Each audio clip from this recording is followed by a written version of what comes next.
My name is Ethan Caldwell. I'm 44 years old, and until a few years ago, I honestly thought the biggest problem I'd ever have with my neighbors was someone leaving their trash cans out too long. I never imagined I'd end up standing in my backyard at sunrise, looking at a hidden pipe that was stealing water from my property and realizing the person doing it was the same neighbor who smiled at me every morning like nothing was wrong. The strangest part wasn't that she took my water. It was that she truly believed I would never find out. I live just outside Mesa, Arizona, in a small townhouse community called Desert Willow Estates. It's not some luxury neighborhood with giant gates and private security. It's 24 homes built around a shared road, a community pool, and a whole lot of people who mostly keep to themselves. I've always been the kind of person who enjoys a quiet life. I own a small landscaping business, spend most of my days working with plants, and when I come home, I like to relax in my backyard garden.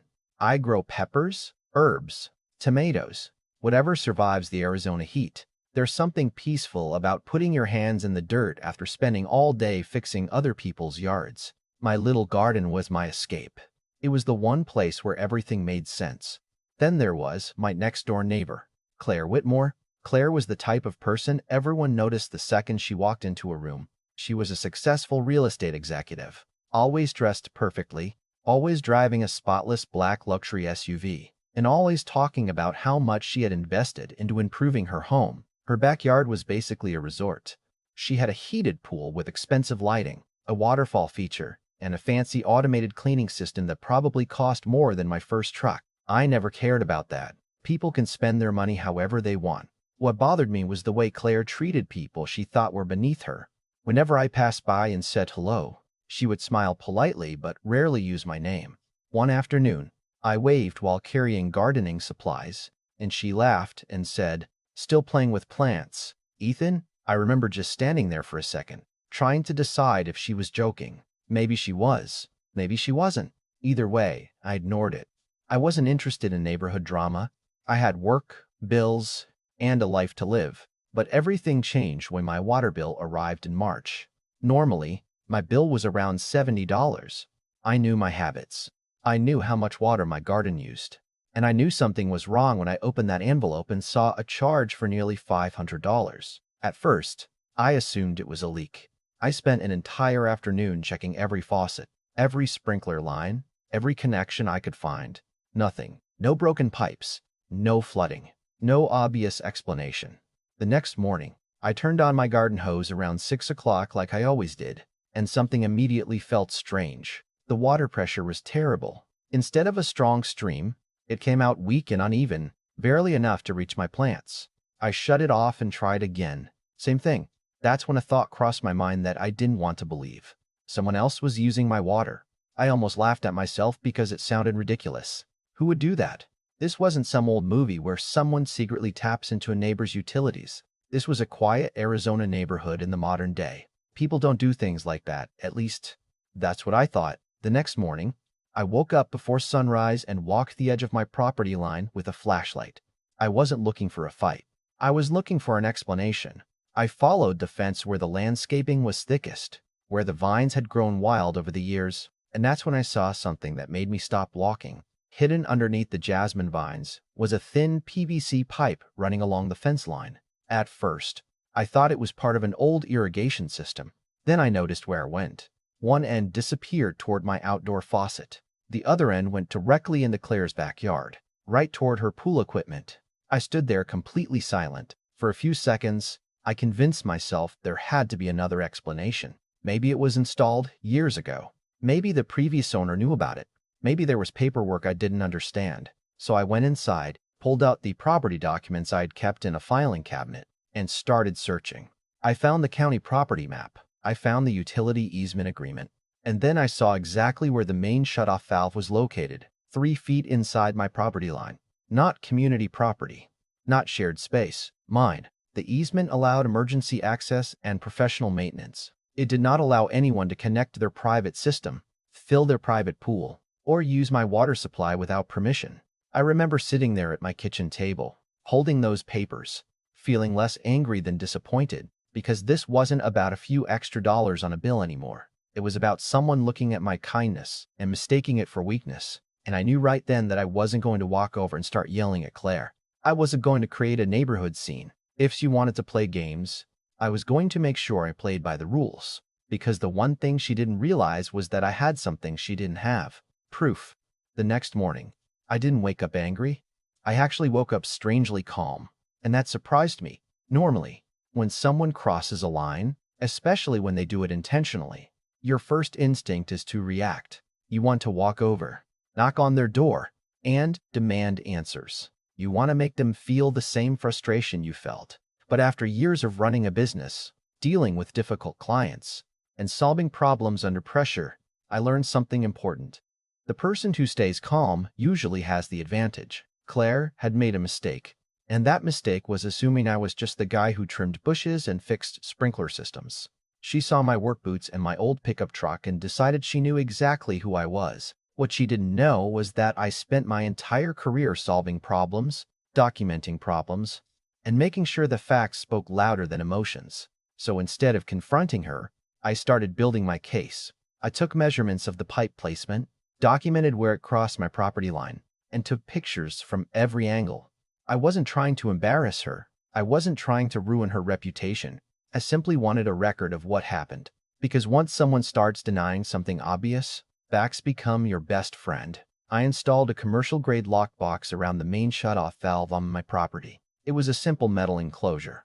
Nothing dramatic, but it made one thing clear. Nobody was going to access that valve without my knowledge anymore. I also installed a digital flow monitor that recorded water usage patterns. It wasn't some spy device or anything like that. It was the same type of equipment many property owners use to monitor their own utilities. I wanted to know exactly how much water had been leaving my property and when. After that, I carefully removed the illegal connection from my outdoor line. I took pictures before and after, saved every timestamp, and kept copies of everything.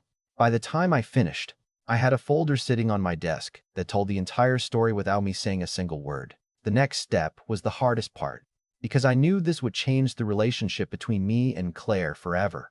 I sent her a certified letter. Inside was a detailed explanation of what I had found and a request for reimbursement. I calculated the estimated water usage, the cost of the inspection, the documentation, and the legal advice I had received. The total came to $3,850. I gave her 14 days to respond. I expected anger. I expected denial. What I didn't expect was silence. For 3 days, nothing happened.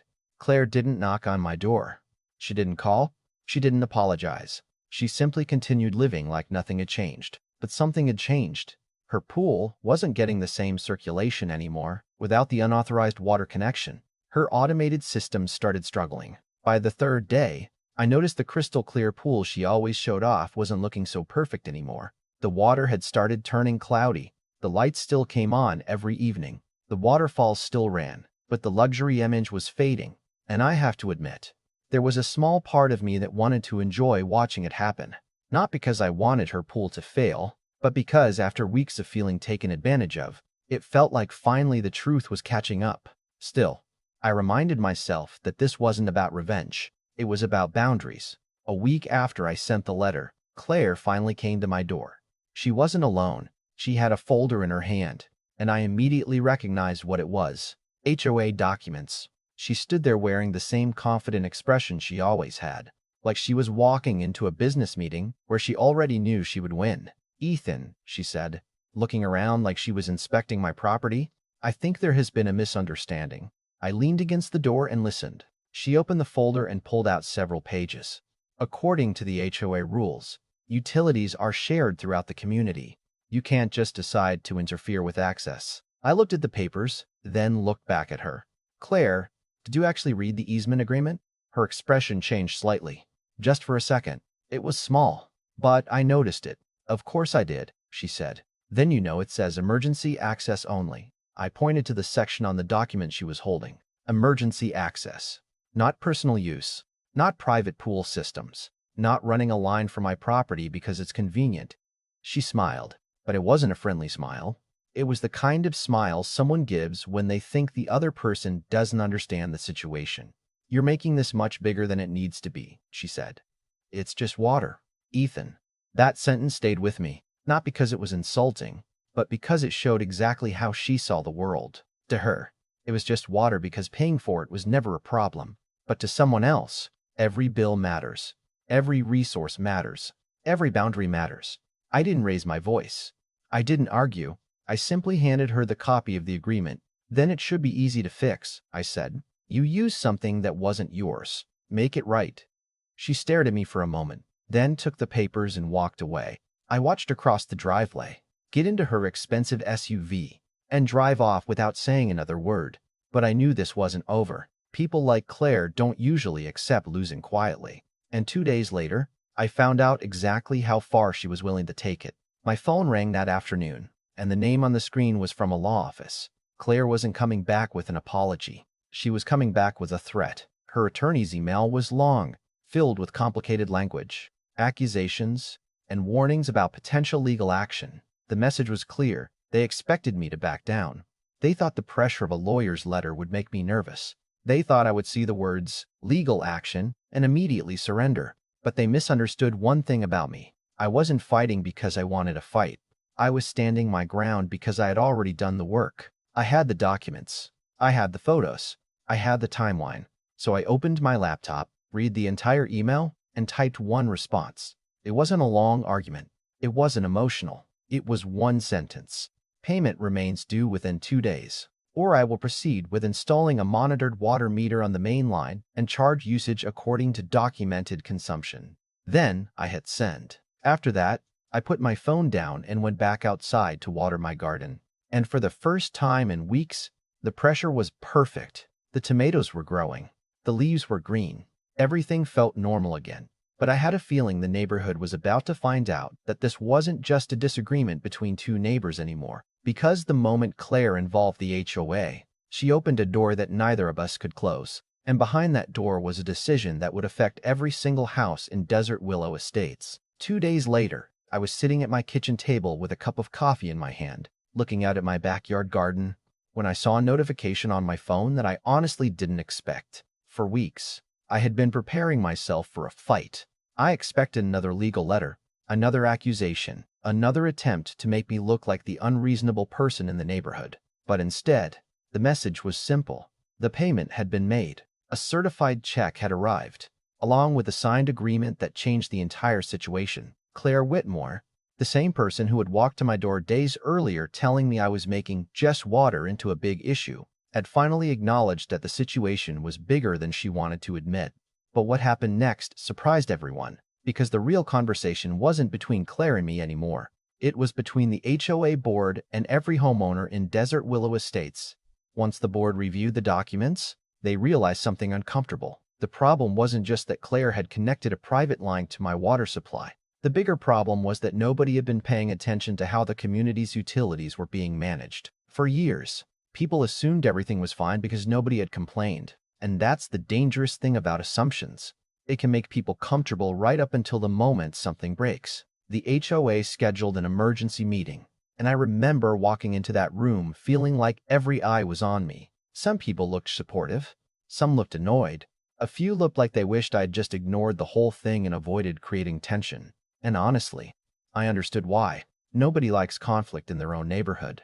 People buy homes because they want stability, not arguments. But stability doesn't come from pretending problems don't exist. It comes from dealing with them before they become bigger problems. The HOA president started reviewing the situation, showing the property documents, the easement agreement, and the timeline of events. For the first time, everyone in the room saw the same thing I had discovered sitting alone at my kitchen table. The facts were simple. The valve was on my property. The connection was unauthorized. The agreement had been clear.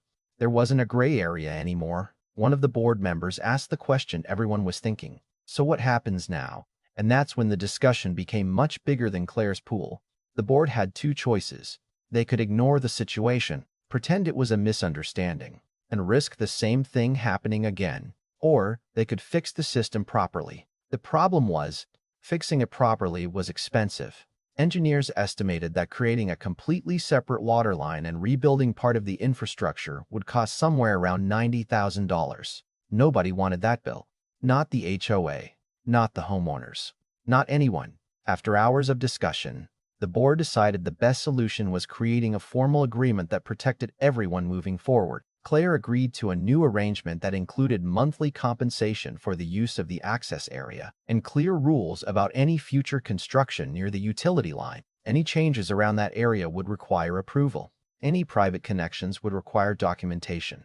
No more handshake agreements, no more assumptions. No more "I thought it was okay." And honestly, that was the part that mattered most to me. I never wanted Claire's house ruined.